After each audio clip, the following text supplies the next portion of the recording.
Cautious আরবি শব্দ। মা মানাল কসাস? What do you mean by কসাস? কসাস শব্দের অর্থ কি? কসাস শব্দের অর্থ হলো ধারাবাহিক কাহিনী, ধারাবাহিক ঘটনা। এই কোরআন একটা কারিশমাটিক কিতাব।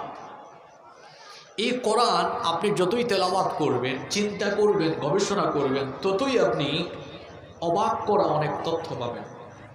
কোরআন হচ্ছে কোরআনের মৌলিক নাম।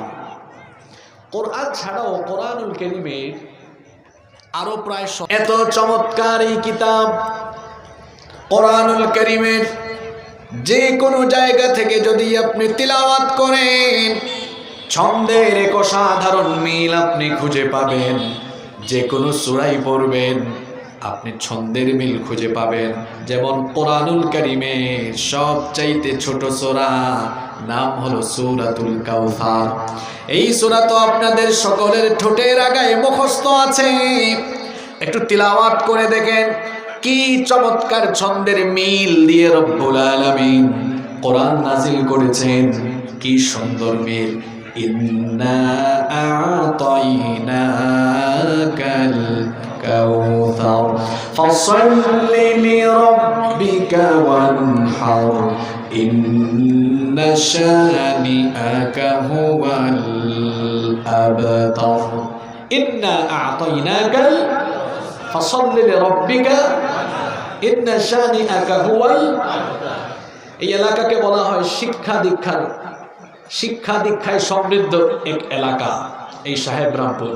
তাহলে বলেন তো এখানে প্রতি আয়াতে ছন্দের মিল আছে না নাই?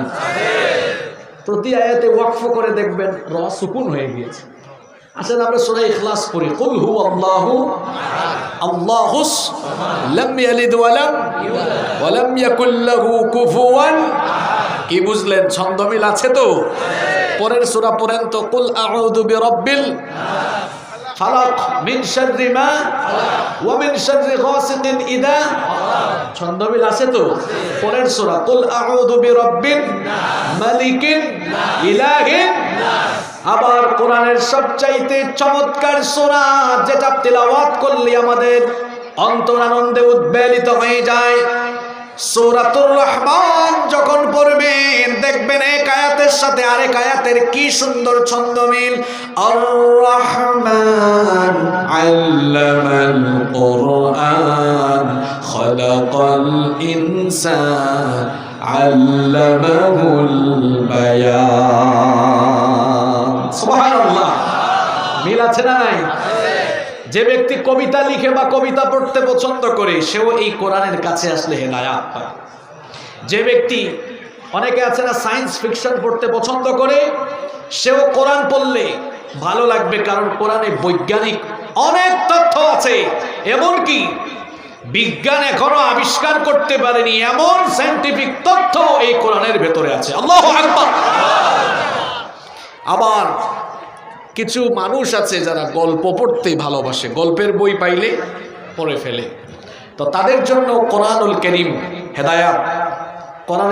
কোরআনের কাছে আসলে হেদায়াত পাবে, কারণ এই কোরআন, এই যে আজকের সূরা কসাস মানে কাহিনী, এই কোরআনের মধ্যে প্রাগৈতিহাসিক অনেক কাহিনী এখানে আছে না নাই? হাজার হাজার বছর আগের কাহিনী। আদম হাওয়া কিভাবে বানানো হলো, আছে ফেরাউনের কাহিনী, নমরুদের কাহিনী।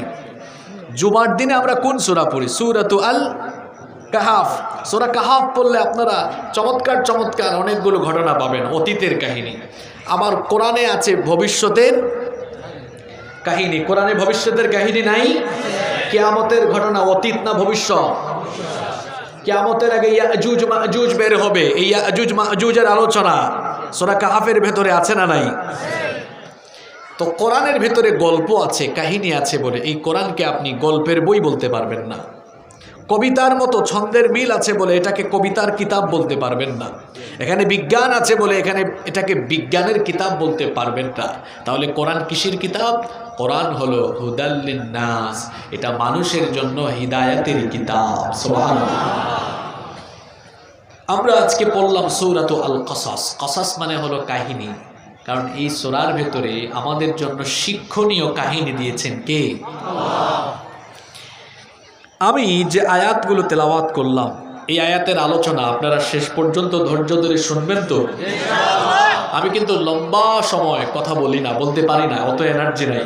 এজন্য আপনারা মনোযোগী থাকবেন, দেখবেন অল্প কথায় আমরা আজকে অনেক চমৎকার চমৎকার তথ্য এখান থেকে খুঁজে বের করব ইনশাআল্লাহ। চলেন আমরা শুরু করি।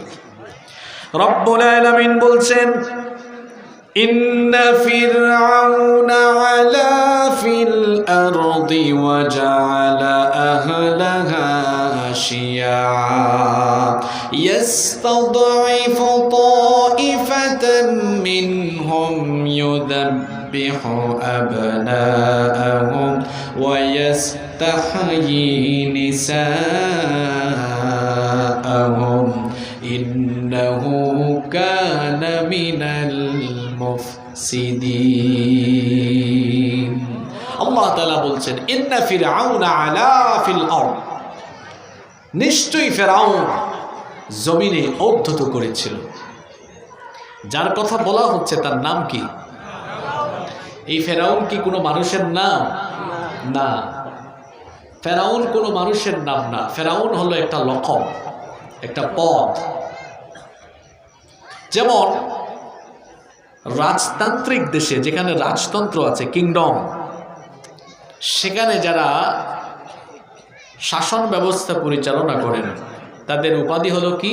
কিং, রাজা, বাদশাহ। যুবরাজ হলো ক্রাউন প্রিন্স, যাকে আগাম ঘোষণা করে পরবর্তী বাদশাহ হিসেবে একটা আভাস দিয়ে দেওয়া হয়। আবার গণতান্ত্রিক দেশগুলোতে দেখা যায় যে যারা দেশ পরিচালনার প্রধান কর্তা ব্যক্তি হিসাবে থাকেন, হয় প্রাইম মিনিস্টার অথবা প্রেসিডেন্ট। এখন প্রাইম মিনিস্টার কি কোনো মানুষের নাম? প্রেসিডেন্ট কি কোনো মানুষের নাম? না, এটা একটা পদের নাম। ঠিক তেমনি ভাবে ফিরআউন হচ্ছে মিশর যারা শাসন করত, একটা সময়ে মিশর যারা শাসন করত, ওই সময়কার ওই সাম্রাজ্য, ফেরাউনি সাম্রাজ্যের রাষ্ট্রপ্রধানদেরকে বলা হতো কি? ফেরাউন। এখন আলোচনায় ঢোকার আগে একটা তথ্য দিয়ে দিই আপনাদেরকে। কোরআনুল কারীমে সূরা আছে 114টা, তার মধ্যে 44টি সূরায় ফেরাউনের ব্যাপারে বিভিন্ন আলোচনা এসেছে। কোরআনুল কারীমে আয়াত আছে 6000-এর উপরে, তার মধ্যে 532টা আয়াত আছে ফেরাউন নিয়ে। তাহলে মোদ্দা কথা হলো এই 44টি সূরার 532টা আয়াতে, 44টা সূরার 532টা আয়াতে ফেরাউনের কাহিনী তুলে দিয়েছেন কে? আল্লাহ। কেমন বেটা চিন্তা করছেন? 44টা সূরার 532টা আয়াত। প্রশ্ন হতে পারে যে হুজুর, ফেরাউন নিয়ে কোরআনে এত আলোচনা কেন? হিসাব করলে দেখা যায় 12 ভাগের 1 ভাগ আলোচনা শুধু ফেরাউন নিয়ে। কেন ফেরাউন নিয়ে আল্লাহ তাআলা আলোচনা করলেন? ফেরাউন তো হাজার হাজার বছর আগে ছিল, তার কাহিনী কোরআনের এত জায়গায় এতবার আলোচনা আল্লাহ কেন করেছেন? কিয়ামত পর্যন্ত পৃথিবীতে আর কোনো নবী বা রাসূল আসবেন না, তবে ইমানদারদেরকে যুগে যুগে ফেরাউনদের সম্মুখীন হতে হবে। কিয়ামত পর্যন্ত যুগে যুগে কালে কালে ফেরাউনি ক্যারেক্টার আসবে। ফেরাউন একটা ক্যারেক্টার, ফেরাউন একটা, জোরে বলতে হবে, কিয়ামত পর্যন্ত ফেরাউনি ক্যারেক্টার পৃথিবীর নানা প্রান্তে আসবে। তো ফেরাউনি ক্যারেক্টারের শেষ পরিণতি কি হয়, আর ফেরাউনদের নীতি কিরকম হয়, আর ফেরাউনদের মোকাবেলা করে ইমানদাররা ইমানের উপর টিকে থাকলে ইমানদারদের পরিণতি কি হয়, এবং ফেরাউনদের সর্বশেষ পরিণতি কি হয়, এটা আমাদেরকে জানাবার জন্য কোরআনের ভেতরে অনেক জায়গায় আল্লাহ ফেরাউনি ক্যারেক্টারের আলোচনা করেছে।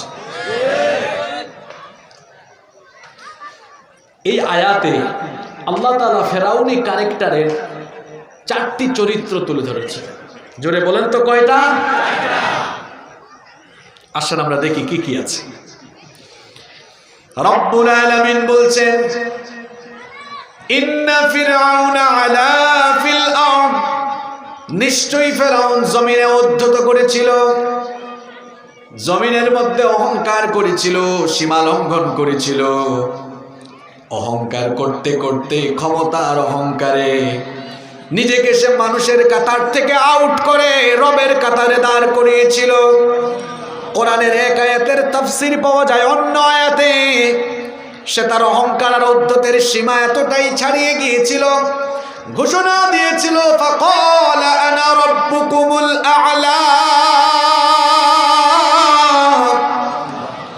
বলেছিল আমি হচ্ছি বড় রব, আমি হচ্ছি খোদা। নিজেকে খোদা দাবি করেছিল। বলেন তো মানুষ কি কখনো মানুষের রব হতে পারে নাকি? আমাদের রব যিনি, গলার আওয়াজ বড় করে বলেন তিনি কি? আল্লাহ আমার রব, এই রবি আমার সব। আল্লাহ আমার রব, এই রবি আমার সব। দমে দমে তন মনে তারি অনুভব।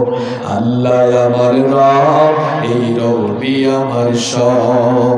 তোমার দুনিয়াতে আমি যেদিকে তাকাই, অথই নিয়ামতে ডুবে আছি সবাই। পাক পাখালির গানে শুনে তসবিহ করলো রব, তসবিহ করলো রব। আল্লাহ আমার রব, এই রবি আমার সব। আলহামদুলিল্লাহ।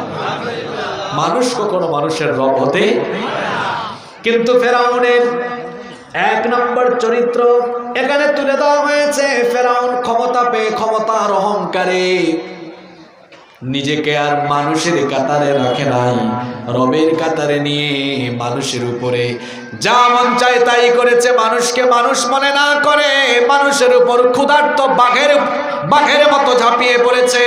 তাহলে ক্ষমতার অহংকারে মানুষকে মানুষ মনে না করে মানুষের সাথে অমানুষের মতো ক্ষমতার অহংকারে আচরণ করা, এটা কোনো ভালো মানুষের বৈশিষ্ট্য না।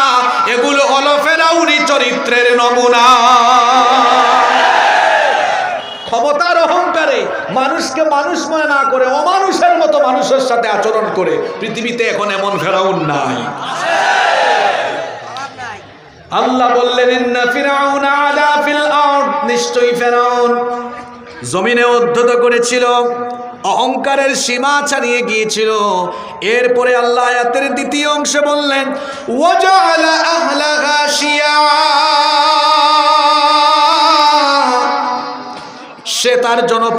সে তার জনপদের অধিবাসীদেরকে বিভক্ত করে রেখেছিল। ওয়াজআলা, আর বানিয়েছিল আহলাহা, অধিবাসীদেরকে শিয়া, মানে হলো বিভক্ত। শব্দে শব্দে অনুবাদ করলাম। এই অংশের পুরা অনুবাদ হলো সে তার জনপদের অধিবাসীদেরকে বিভক্ত করে রেখেছিল, যেটাকে ইংরেজিতে আমরা বলি ডিভাইড অ্যান্ড রুলস। বিভক্ত করো, শাসন করো, এটা ছিল ফেরাউনি শাসনের স্লোগান। বিভক্ত করো, শাসন করো।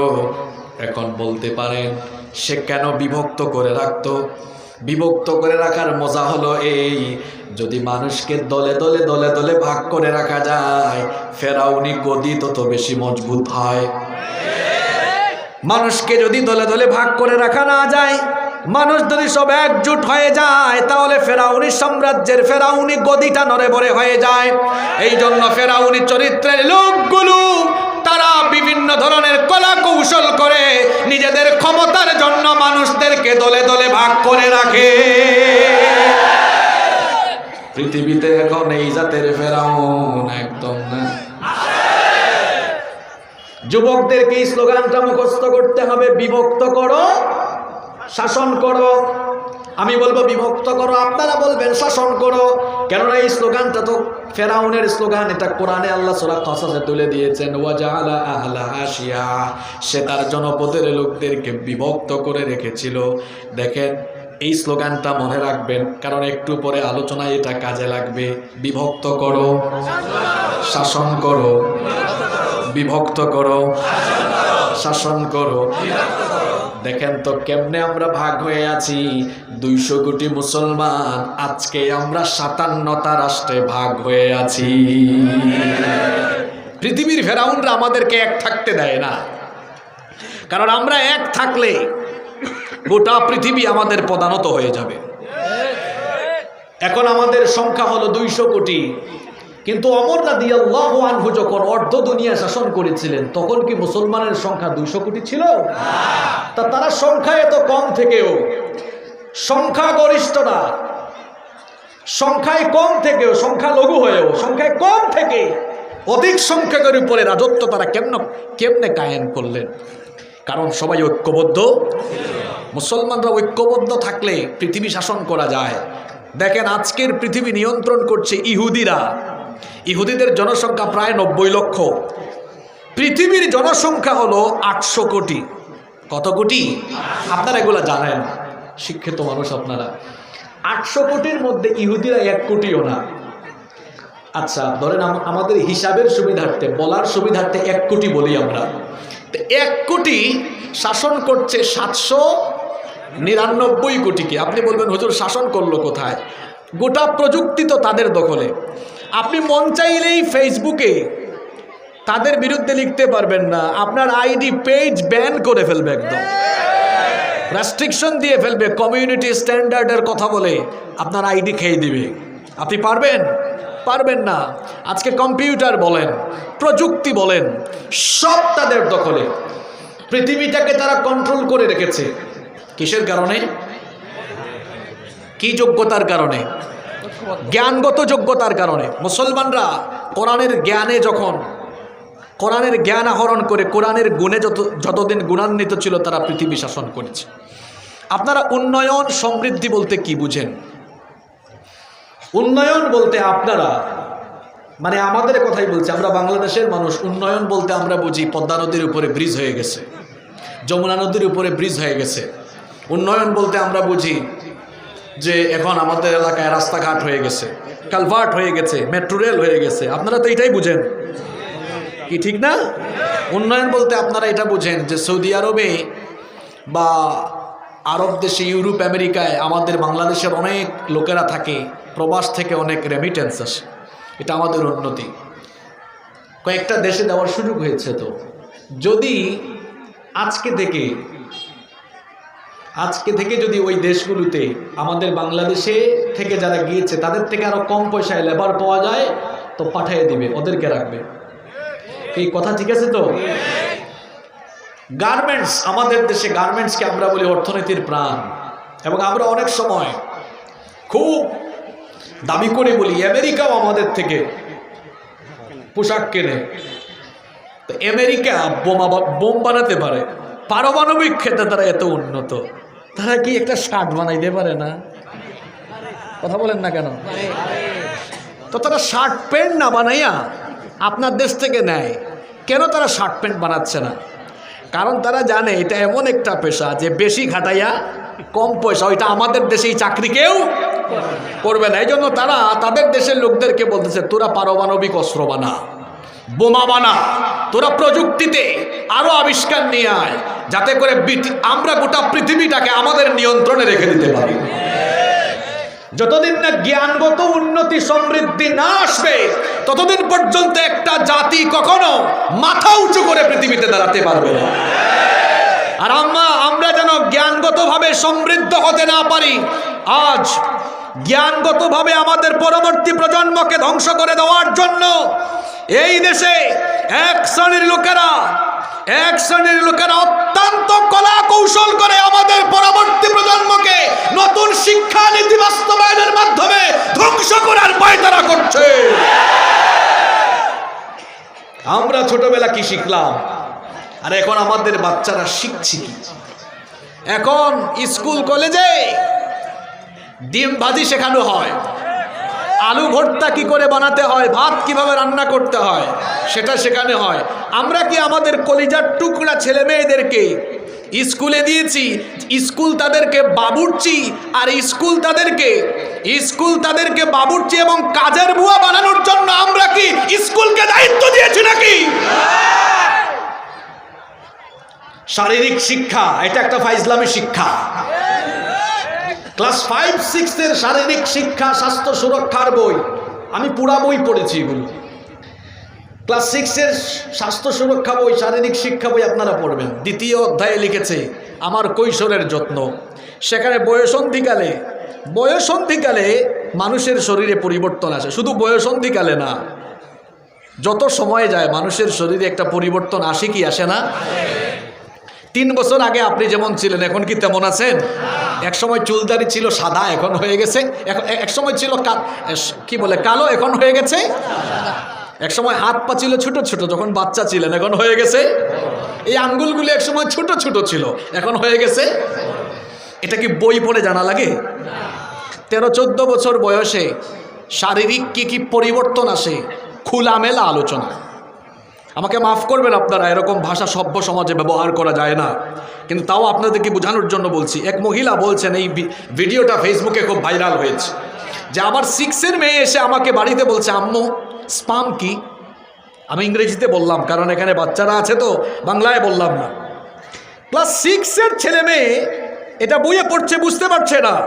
এখন মা অবাক, আমার মেয়ে বলে কি? 6-এর ছেলে গিয়ে বাবাকে জিজ্ঞেস করছে, মাকে জিজ্ঞেস করছে, আচ্ছা পিরিয়ড কি? এগুলো টিচার যদি ক্লাসে খোলামেলা আলোচনা করে, তাহলে বিপরীত লিঙ্গের প্রতি সৃষ্টিগত একটা আকর্ষণ আছে না নাই? দেখা যাবে ওই বয়স থেকেই নষ্টামি আরম্ভ হবে, অবাধ যৌন চর্চা শুরু হবে। আর অবাধ যৌন চর্চা যে শুরু হয়ে গেছে, ছোট ছোট বাচ্চারা যে নষ্ট হয়ে গেছে, সেটা তো আমরা দেখতেই পাচ্ছি। 3-4 দিন আগে কুড়িগ্রামের ভুরুঙ্গামারি থেকে ক্লাস 5-এর এক ছেলে তার ওই ক্লাসের 2 বান্ধব নিয়ে কক্সবাজার চলে গেছে। এই হচ্ছে বর্তমান কুশিক্ষার ফলাফল, যেখানে অবাধ যৌনতা এবং যৌন সুরসুরিমূলক অনেক কিছু ঢুকিয়ে দেওয়া হয়েছে। আবার পরবর্তী চ্যাপ্টার, চলো বন্ধু হই, চলো বন্ধু হই, বন্ধুর অনুভূতি আমরা বুঝি। আবার শারীরিক শিক্ষায়, স্বাস্থ্য সুরক্ষা বইয়ে এই বয়সে যে মানুষের শরীরে অনুভূতির পরিবর্তন আসে, এক টিচার পড়াচ্ছেন, এরপরে একটা মেয়েকে বলছেন, এই বয়সে শরীরের মধ্যে অনুভূতি সৃষ্টি হয়, আমি তোমার গায়ে হাত দিলাম, দেখো তো তোমার অনুভূতি আসে কিনা, ফিলিংস আসে কিনা। ওই শিক্ষার্থী তখন বললেন, স্যার আপনি কি করছেন? ওই স্কুলের মেয়েরা আন্দোলন করেছে, এই ভিডিওটা কারা কারা ফেসবুকে দেখেছেন? আমি কি মিথ্যা বলেছি? আমি কি মিথ্যা বলেছি? এই শিক্ষক নামের বদমাইশকে আমি যদি পাইতাম, সেরা স্যান্ডেল দিয়ে আমি তারা পিটাইতাম। আমাদের কোমলমতি বাচ্চাদেরকে স্কুল কলেজে এইরকম যৌন উদ্দীপনামূলক, যৌন সুরসুরিমূলক পাঠদান করিয়ে আমাদের বাচ্চাকে ধ্বংস করা হবে। দল মত, জাতি, ধর্ম, বর্ণ নির্বিশেষে কেউ বাংলাদেশের একটা মানুষও বরদাস্ত করবে না। নতুন এই শিক্ষানীতিতে যে সকল বিষয়গুলো বিতর্কিত বিষয়গুলোকে অচিরেই ডাস্টবিনে নিক্ষেপ করে আলেম উলামাদেরকে কারিকুলাম কিভাবে সেট করতে হয় সেখানে আলেমদেরকে অন্তর্ভুক্ত করে আমাদের ছেলে মেয়েদের জন্য সুন্দর একটি কারিকুলাম প্রবর্তনের ব্যবস্থা করতে হবে। প্রজন্মকে ধ্বংস করে দেওয়ার চিন্তা ভাবনা চলছে। কেউ কেউ আবার টিভি খুললেই দেখবেন, কয় না আমরা তো বিশ্বমানের শিক্ষা ব্যবস্থা, বিশ্বের সাথে তাল মেলায় দিচ্ছি। এটা নাকি জাপান থেকে, ফিনল্যান্ড থেকে। আপনারা শুনেন না এগুলো? পৃথিবীর গাড়ির বাজার দখল করেছে কারা? কথা বলেন না কেন? জাপান। আপনারা ক্লাসে শিখান আলু ভর্তা, ডিমবাজি, আর জাপান তাদের ছেলে মেয়েদেরকে শেখাচ্ছে কেমনে গাড়ি বানানো যায়। আপনারা বলছেন উন্নত দেশ থেকে ধার করে এনেছেন এগুলো। আপনারা যেই ক্লাসে ছেলে মেয়েদেরকে আলু ভর্তা, ডিমবাজি শিখাচ্ছেন, ওই বয়সে তারা তাদের সন্তানদেরকে আগামীর পৃথিবী নেতৃত্ব দেওয়ার জন্য কি কি যোগ্যতা লাগে সেগুলোর জন্য তাদেরকে তৈরি করছে না। এগুলো হচ্ছে এক ধরনের ভেলকিবাজি। মানুষের চোখে এই যে কি জানি কয়, মানে এক ধরনের ভেলকিবাজি। তবে মানুষ এখন সচেতন, ঠিক কিনা বলেন? আমাদেরকে বিভক্ত করে রাখা হয়েছে পৃথিবীর ফেরাউনরা। দেখেন 57টা রাষ্ট্রে আমরা ভাগ হয়ে গিয়েছি। 2টা বিশ্বযুদ্ধ আমাদেরকে শেষ করে দিয়েছে। তুর্কি খেলাফতের সময়েও তো বিরাট একটা অংশ খেলাফতের অধীনে ছিল। আজকে স্টেজে ওঠার আগে একজন আলেম আসলেন, ওনার একটা ছেলে 1 মাস আগে মিশরের আল আজহার ইউনিভার্সিটিতে গিয়েছে। নিশ্চয়ই সে গিয়েছে স্কলারশিপে অথবা নিজের পয়সা খরচ করে ভিসা, পাসপোর্ট বা আরও বিভিন্ন কাগজপত্র যা যা লাগে সব কিছু নিয়ে গিয়েছে। এই যে আজকে 4টা ছেলেকে পাগড়ি দেওয়া হলো, হাফেজ হয়েছে। যদি 57টা মুসলিম রাষ্ট্র বিভক্ত না হয়ে 200 কোটি মুসলমান আমরা এক খেলাফতের পতাকা তলে থাকতাম, এই 4টা ছেলে হাফেজি শেষ করেছে, তারা যদি বলতো, একজন বলবে যে আমি এখন পড়াশোনা করব কাতারে গিয়ে, আরেকজন বলল আমি দুবাই গিয়ে পড়বো, আরেকজন বলল আমি রিয়াদে গিয়ে পড়বো, আরেকজন বলল আমি এখন বাগদাদে যাব, তাহলে এই 4টা ছেলে যাওয়ার জন্য পাসপোর্ট, ভিসা ইত্যাদি ইত্যাদি লাগতো তখন? কথা বুঝেন নাই? যদি আমরা এক থাকতাম লাগতো? আমাদেরকে ভাগ করে দেওয়ার কারণে আমরা সীমাবদ্ধতার বেড়াজালে এখন আবদ্ধ। সীমাবদ্ধতার বেড়াজালে আমরা, আমার বাড়ি তো সিলেটে, আপনারা জানেন, আমার বহু আত্মীয় স্বজন ইউরোপ আমেরিকায় স্থায়ীভাবে বসবাস করেন। তারা আমাদেরকে ভাগ করে দিয়ে নিজেরা ঠিক থাকছে। কেমনে ঠিক থাকছে? ব্রিটিশ পাসপোর্ট যার আছে, ব্রিটিশ পাসপোর্টের এত পাওয়ার দুনিয়াতে, আপনি ভিসা ছাড়াই টিকিট করে পৃথিবীর বহু দেশে চলে যেতে পারবেন। এয়ারপোর্টে গিয়ে ভিসা অন অ্যারাইভাল নিয়ে ঢুকে যেতে পারবেন। আর বাংলাদেশে পাসপোর্ট নিয়েও যাওয়া যায়, এই ধরেন নেপাল, মালদ্বীপ, ভুটান, শ্রীলঙ্কা, এই সকল দেশগুলিতে কয়েকটা দেশ আছে আর কি যাওয়া যায়। কিন্তু ইউরোপ আমেরিকার উন্নত দেশগুলোর যে পাসপোর্ট আছে, আপনি পাসপোর্ট থাকলেই টিকিট করে যেখানে মন চান চলে যান, ওই দেশের এয়ারপোর্টে গিয়ে ভিসা অন অ্যারাইভাল নিয়ে আপনি ঘুরেন। তাহলে তারা সীমাবদ্ধতার বেড়াজালে আবদ্ধ? জোরে বলেন, সীমাবদ্ধতার বেড়াজালে আবদ্ধ? কিন্তু আমাদেরকে তারা বিভক্ত করে দিয়ে আমাদেরকে একটা নির্দিষ্ট গণ্ডির ভেতরে আবদ্ধ রেখে দিয়েছে, যাতে করে আমরা ঐক্যবদ্ধ হতে না পারি। কারণ মুসলমান যদি ঐক্যবদ্ধ হয়ে যায়, তাহলে পৃথিবীর কোরআন বিরোধী, ইসলাম বিরোধী বা ফেরাউনি কানেক্টারদের কপালে খারাপই আছে না নাই? আমাদেরকে ভাগ করে রাখার কারণে তারা ফিলিস্তিনিদের বিরুদ্ধে কথা বলার সাহস পায়। দেখেন নাই, ইহুদির বাচ্চাদেরকে তারা ভেটু দেয়। ওয়াশিংটন থেকে বাইডেন উড়ে তেল আবিবে উড়ে চলে এসেছে, সান্ত্বনা দিয়ে গিয়েছে। ঋষি সুনাক এসেছে, শুধু কথা বলেই শেষ করে নাই, রণতরী দিয়েছে, অর্থবল, সৈন্যবল, অস্ত্রবল সব দিচ্ছে তারা। আর আমাদের 57টা দেশের খলিফা আমিরুল মুমিনিন তারা কি করেছেন? জনগণের রোষানল থেকে, লজ্জাশরম থেকে বাঁচার জন্য কেউ দিয়েছেন স্টেটমেন্ট, বিবৃতি, কেউ দিয়েছেন খাদ্য সামগ্রী, কেউ দিয়েছেন ঔষধ সামগ্রী। কথা বুঝতে পারছেন আমার? এই দায়িত্ব শেষ। কিন্তু সাহস করে কেউ নির্যাতিত ফিলিস্তিনিদের পক্ষে অস্ত্রবল, সৈন্যবল, অর্থবল দিয়ে দাঁড়াতে পারে না। কয় যদি আমার নিজেরটাই চলে যায়, পশ্চিমাদেরকে ভয় করে। অথচ পৃথিবীর 57টা মুসলিম রাষ্ট্র এক হয়ে যদি ফিলিস্তিনিদের পক্ষে দাঁড়ায়, আর যদি বলে এই যুদ্ধ বন্ধ না করলে 57টা দেশ আমরা ঐক্যবদ্ধ হয়ে তোমাদের বিরুদ্ধে লড়বো, 57টা দেশ তো লাগে না। মধ্যপ্রাচ্যের আরব যে দেশগুলো আছে, এরা একটু হুঙ্কার মারলেই, এরা ঐক্যবদ্ধ হয়ে এক টেবিলে বসে ইসরায়েলকে সতর্ক করলেই এই ইহুদিরা ভূমধ্য সাগরে গিয়ে পতিত হয়ে যেত। এত কিছুও লাগে না, তেল বেচা বন্ধ করে দিলেই শেষ। যদি বলতো 1 ফুটা তেলও দিব না ইহুদির বাচ্চা তোমাদেরকে, তাহলে এদের যুদ্ধ বিমান আকাশে উঠতে পারবে? তাহলে আমরা নিজেরা কি ঠিক আছি? কথা বলেন, আমরা কি ঠিক আছি? তাহলে আমাদেরকে ভাগ করে রাখা হয়েছে। ফেরাউনি ক্যারেক্টারের আরেক নমুনা, মানুষকে ভাগ করে রাখা। ভাগ করে রাখলে নিজেদের গদি টিকানো যায়। আমাদের দেশের আলেমদের দিকে তাকান, আমরা এক না আলাদা? আমরা আলাদা আলাদা থাকায় ফেরাউনি চরিত্রের লাভ না লস? আবার আমাদেরকে আলাদা আলাদা করে রাখার জন্য কখনো কখনো ফেরাউনি চরিত্রের লোকেরা কাউকে কাউকে আদর করে একদম কাছে ডাকে, আবার স্বার্থ শেষ হয়ে গেলে আবার উপর থেকে ছুঁইরাও মারে।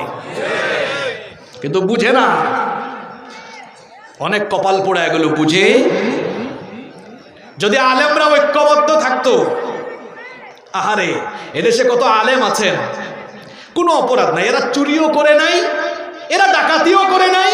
আচ্ছা বলেন তো, এদেশের কোনো আলেম কি বেগম পাড়ায় বাড়ি বানিয়েছে? এদেশের কোনো আলেম কি কানাডায়, আমেরিকায় বাড়ি বানিয়েছে? এদেশের কোনো আলেম কি দেশের টাকা চুরি করে বিদেশে পাঠিয়েছে? তাহলে এই আলেমরা কেউ দেশে থাকতে পারে না, দেশের বাহিরে। কেউ বা আবার পরিবারের সাথে নাই, মুক্ত বাতাসে নাই। চোর ডাকাত, সন্ত্রাস, চাঁদাবাজ, টেন্ডারবাজ বুক ফুলাইয়া রাস্তাঘাটে হাঁটে, আর কোরআন হাদিস পড়েছে, গবেষণা করেছে, কোরআনের কথা বলেছে, এই অপরাধে অন্ধকার কারাগারে বন্দী হয়ে আছে।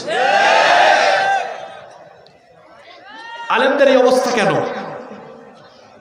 আলেমদের অনৈক্যের কারণে আজকে এই পরিণতি হয়েছে। এমনকি আরো কষ্টের কথা হলো, আরো কষ্টের কথা হলো, আমাদের কোনো ভাই মজলুম হয়ে গেলে আমরা বলি দেখি দেখি এটা আমাদের না, আরেকজন মজলুম এটাও আমাদের না।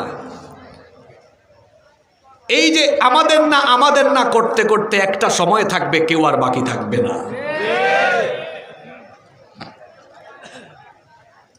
আমরা বাঙালিরা এমন, মারা যাওয়ার পরে মানুষকে মূল্যায়ন করি।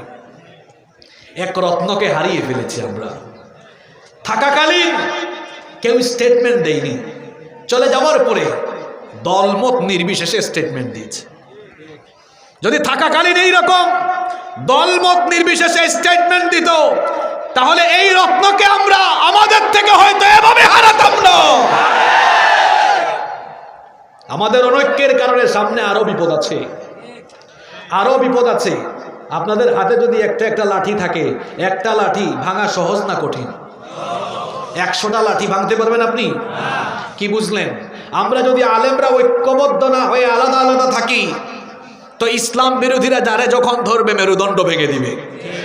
আর যদি আমরা রেশারেশি ভুলে গিয়ে আমরা যদি বলি কৌমির আলেম তিনি আমার ভাই, আলিয়ার আলেম তিনিও আমার ভাই, সুতরাং আমাদের মধ্যে মতপার্থক্য থাকতে পারে, এটা আমাদের বিষয়, কিন্তু আমাদের কোনো ভাইয়ের উপরে জুলুম হবে এটা আমরা থাকতে মেনে নিব না।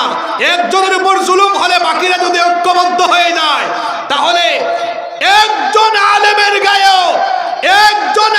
গায়েও হাত দেওয়ার দুঃসাহস এই দেশে কারোরই নয়। তাহলে আমাদের ঐক্যবদ্ধ হওয়ার দরকার আছে না নাই? একজন খুব আক্ষেপ করে বলেছিলেন, পাল্লায় ব্যাঙ রাখা যেমন কঠিন, আলেমদেরকে এক টেবিলে তেমন বসানোও কঠিন। এদেশে আওয়ামী লীগ বিএনপিকে এক টেবিলে বসানো যায়। দেখবেন মাঝে মাঝে টিভিতে টকশো, গোলাম মাওলা রনি আছে একদিকে, শামীম উসমান সাহেব আছেন আর একদিকে, বসানো যায় ওনাদেরকে একসাথে। হুজুরদেরকে বসানো যায় না। এক হুজুর আরেক হুজুরকে হিংসা করে। এই হিংসি রেশারেশি যতদিন থাকবে, আলেমদের উপর সামনে কিয়ামত আরো ঘনায় আসবে। আর আলেমরা যখন আমরা ঐক্যবদ্ধ হব, নিজেদের মধ্যে মহব্বত বাড়াবো, এই বাংলাদেশের মানুষ আলেমদেরকে মাথার তাজ বানিয়ে রাখবে। আল্লাহ বুঝার তৌফিক দান করে। ফেরাউনের 2 নম্বর নীতি ছিল মানুষকে কি করা? দলে দলে। এরপরের অংশে আল্লাহ বলছেন, ইয়াস্তাদাইফু তাইফাতাম মিনহুম। খুব মনোযোগ দিয়ে শুনেন, একেবারে গুরুত্বপূর্ণ কথাগুলো এখন চলে আসছে। ইয়াস্তাদাইফু তাইফাতাম মিনহুম, ইয়াস্তাদাইফু সে দুর্বল করেছিল, তাইফাতান একটা দলকে, মিনহুম তাদের থেকে, অর্থাৎ সেই জনপদের মধ্য থেকে একটা দলকে ফেরাউন দুর্বল করে রেখেছিল। ফেরাউন তার জনপদে কয়টা দলকে দুর্বল করে রেখেছিল? এত দল থুইয়া এক দলকে দুর্বল করে কেন? কারণ ওই দলটা তার জন্য হুমকি ছিল। এখন প্রশ্ন হচ্ছে, হুজুর কোন দলকে ফেরাউন দুর্বল করে রেখেছিল? উত্তর হলো বনি ইসরাইল, যারা ইমানদার ছিলেন, যারা একত্ববাদী রবের গোলামি করতেন, সেই বনি ইসরাইলকে ফেরাউন দুর্বল করে রেখেছিল। বলেন তো দলের নাম কি বললাম? বনি। এবার তো আমি 1 মিনিটে বনি ইসরাইলের সংক্ষিপ্ত ইতিহাস বলে, না বললে বুঝবেন না যে ফেরাউন কেন বনি ইসরাইলদেরকে দুর্বল করে রেখেছে। আপনাদের কষ্ট হচ্ছে? তুমিও শোনো। শোনেন, ইব্রাহিম আলাইহিস সালাম নাম জানেন তো আপনারা? আমাদের জাতির পিতা। তাকে জাতির পিতা বানিয়েছেন কে? নাকি জোর কইরা হয়ে গেছে? মিল্লাতা আবিকুম ইব্রাহিম আলাইহিস সালামের আরেকটা উপাধি হলো আবুল আম্বিয়া। আবুল নবীগণের পিতা। ইব্রাহিম নবীর পরে আমাদের নবী পর্যন্ত পৃথিবীতে যত নবী এসেছেন, সব নবীর বাপ হলেন ইব্রাহিম, অর্থাৎ ইব্রাহিম নবীর বংশেই সব নবী এসেছেন। সুবহানাল্লাহ। ইব্রাহিম নবীর পরবর্তী যত নবী সব ইব্রাহিম আলাইহিস সালামের বংশের নবী। তো শুনেন, ইব্রাহিম আলাইহিস